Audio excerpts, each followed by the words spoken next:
Om Swastiastu.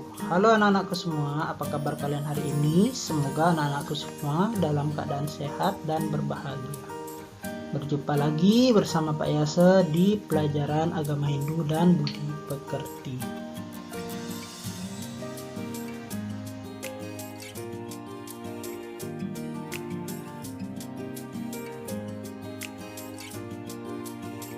Sebelum kita memulai pelajaran hari ini, ada baiknya kita berdoa terlebih dahulu bersama-sama. Mari kita berdoa. Pak Yase akan membacakan mantranya. Om Awiganamastu Namo Sidam. Om Sidirastu Tatastu Swaha. Semoga apa yang kita kerjakan, apa yang kita lakukan berjalan dengan baik.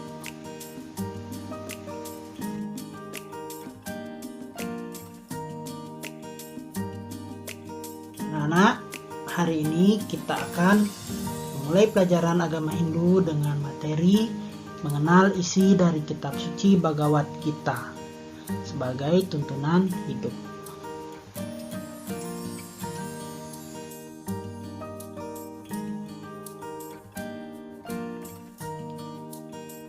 Nah, di sini anak-anak pasti bertanya-tanya dan pasti bingung, apa sih Bhagavad Gita itu? Mari kita bahas bersama-sama pengertian dari Bhagavad Gita.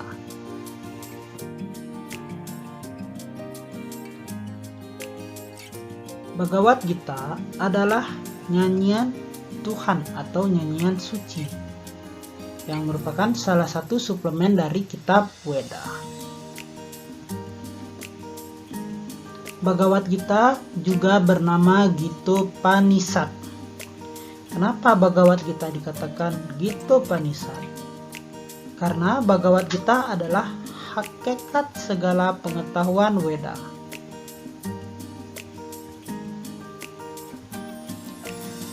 Untuk jiwa Bhagavad Gita itu ada pada Bhagavad Gita sendiri.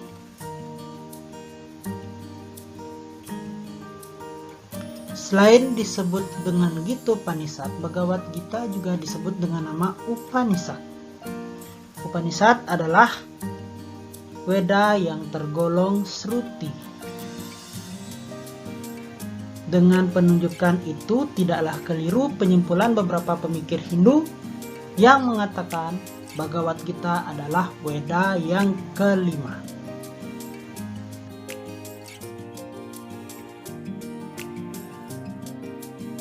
Bhagavad Gita disebut juga dengan nama Pancamo Weda atau Weda kelima yang berakhir setelah Catur Weda Samhita, yaitu Rig Weda, Sama Weda, Yajurveda, dan Atharva Weda. Nilai filosofi dari Bhagavad Gita itu merupakan inti dari seluruh Weda dan Upanishad. Kapan kira-kira kitab Bhagavad Gita itu ditulis? Kitab Bhagavad Gita itu ditulis sekitar abad ketiga sebelum Masehi.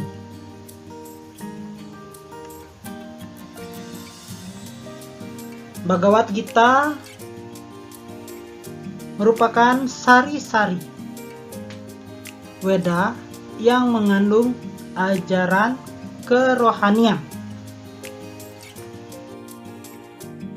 tentang betapa seseorang seharusnya menyembah Tuhan Yang Maha Esa, serta betapa pula seharusnya seseorang menjalankan hidupnya dengan budi pekerti yang luhur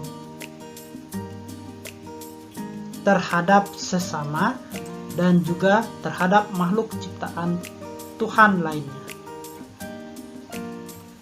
Kitab Bhagavad Gita memiliki perbedaan dengan buku biasa yang lain.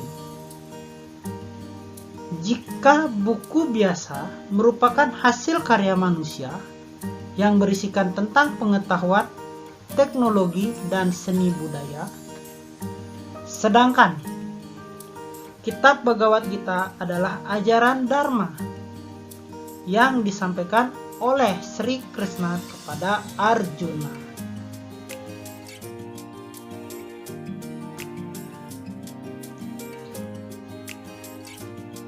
Kitab Bhagavad Gita merupakan ajaran Dharma yang disampaikan oleh Sri Krishna kepada Arjuna ketika Arjuna mengalami keraguan-raguan di medan Kurukshetra. Mengapa Arjuna merasa ragu? Karena Arjuna saat itu berhadapan dengan dua pasukan, yaitu pasukan Kurawa dan pasukan Pandawa, di mana pasukan Kurawa itu sendiri dipimpin oleh Bhisma yang merupakan kakek dari Pandawa. Nah, kitab Bhagavad Gita ini berkaitan dengan kisah cerita Mahabharata. Untuk Bhagavad Gita adalah pengetahuan suci yang abadi diajarkan oleh Sri Krishna sebagai awatara dari Dewa Wisnu kepada umat manusia. Jadi, Bhagavad Gita itu adalah ajaran suci yang abadi yang diajarkan oleh Krishna sebagai awatara dari Dewa Wisnu kepada setiap umat manusia.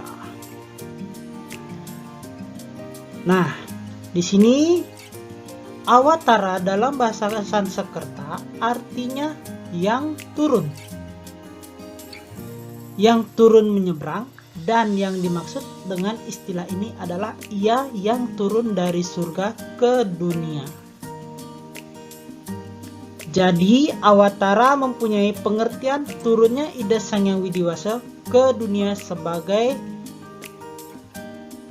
Dewa Wisnu dengan mengambil bentuk-bentuk tertentu untuk menyelamatkan dunia dan isinya dari kehancuran yang disebabkan oleh sifat adharma. Jadi awatara ini adalah perwujudan Dewa Wisnu yang mengambil bentuk tertentu untuk menyelamatkan dunia beserta isinya, ya anak-anak ya.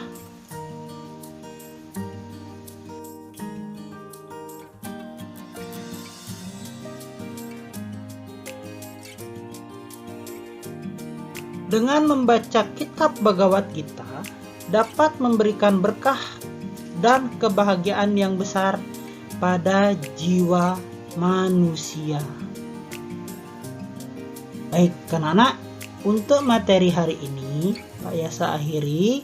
Semoga anak-anak semua dapat memahami tentang Bhagavad Gita sebagai tuntunan hidup kita.